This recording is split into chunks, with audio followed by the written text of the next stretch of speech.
Hi everyone, it's raining outside, so I thought we'd have a bit of indoor fun today.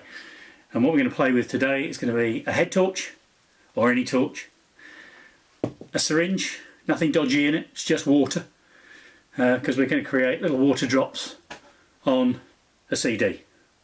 We're going to create rainbow patterns on that using the head torch. Dead simple, dead effective, really, really good. What do we need for that? A camera with a macro lens.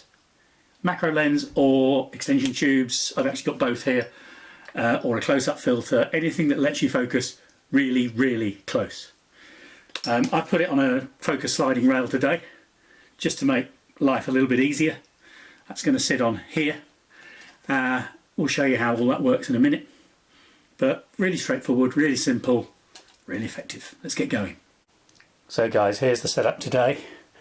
We've got the CD laying on it's actually a drum stool, which means I've got plenty of working space around it, nice and clear. There's the macro lens, extension tube here, and we've got the camera sitting on this focus slider.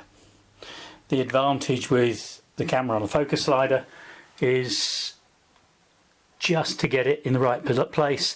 Instead of moving the camera center column up and down, I can just move the focus slider up and down like that until everything's nice and sharp.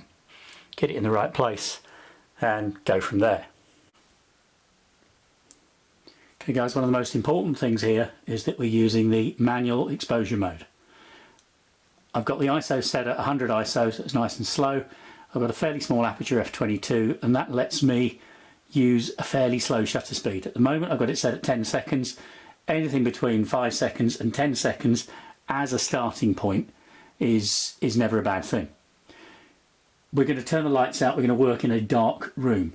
What that means is that when we expose with this without the torch, everything's going to come out black anyway. So all the light is going to come from the torch here. And that's going to create that rainbow banding. That's going to give us the effect we're looking for. Right, a few little drips here. And all I'm going to do is drip kind of randomly. A few there.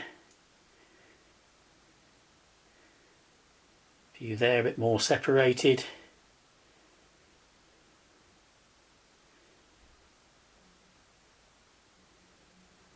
And a few there. Ooh, that was nearly too big. Right. So I've got a selection of water drops to choose from here. Now we're going to turn the lights out and we're going to get the torch on and we're going to try exposing them and see how it goes. Okay guys, so now we're in the dark, as you can see very little. To focus,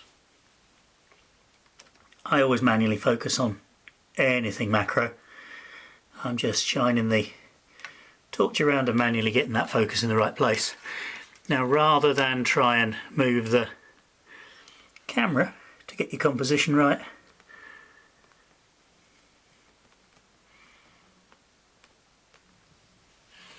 just going to take that up a fraction.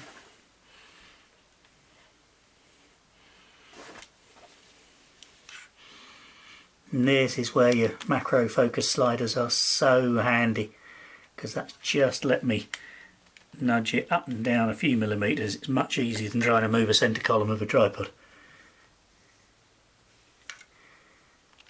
I'm pretty cool with that. Now if I give this even a 10-second exposure in this light, it's going to come out completely black. So what we're going to do now, I've got a 2-second delay to take away any vibration of the tripod on the carpet, because it's a carpeted floor here, and we'll give it a go. You'll see I'm going to move the torch around, but I'm going to wave it up and down as well, because I've found from trial and error that often gives the best results. So let's start, give it a go, 2 seconds, that's shutters open. And you can see the wonderfully sophisticated technique I'm using here.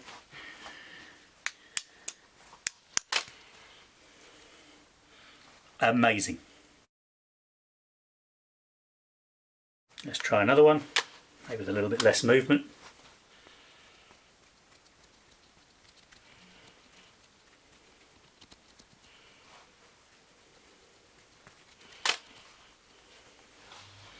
Lots of blues on that one.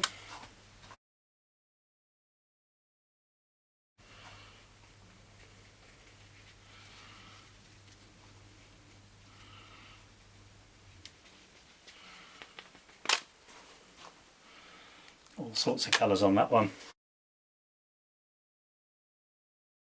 You can get reds in there as well. And it just always depends on what angle.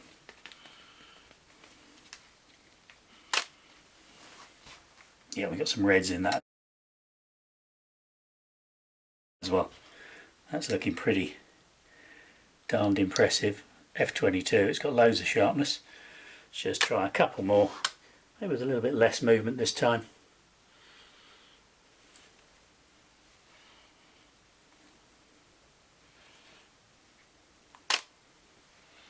That'll be smoother tone.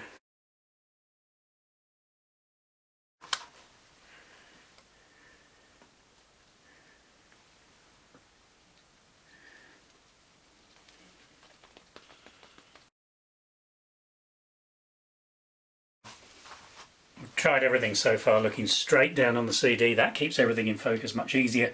But I just thought I'd try a couple at a really acute angle to the water drops. Let's see how this goes.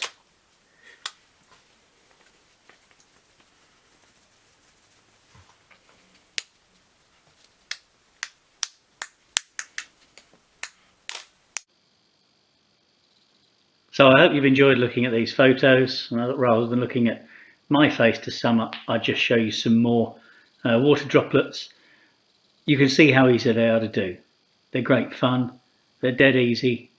One little word of caution that I haven't mentioned: make sure your CD is clean. You'll see on a couple of these there's some little bits of dust. Not only do you get the dust, but you get the reflection of the dust in the CD. I would have cloned them out, but I wanted to leave them there just to show you how easy it is to make that mistake. So do work with a really, really clean CD. That's all for now. I'll be back soon with another video. Thank you ever so much for watching. And please do subscribe to the channel and follow me on Instagram, Flickr, Facebook, Twitter or Blip Photo.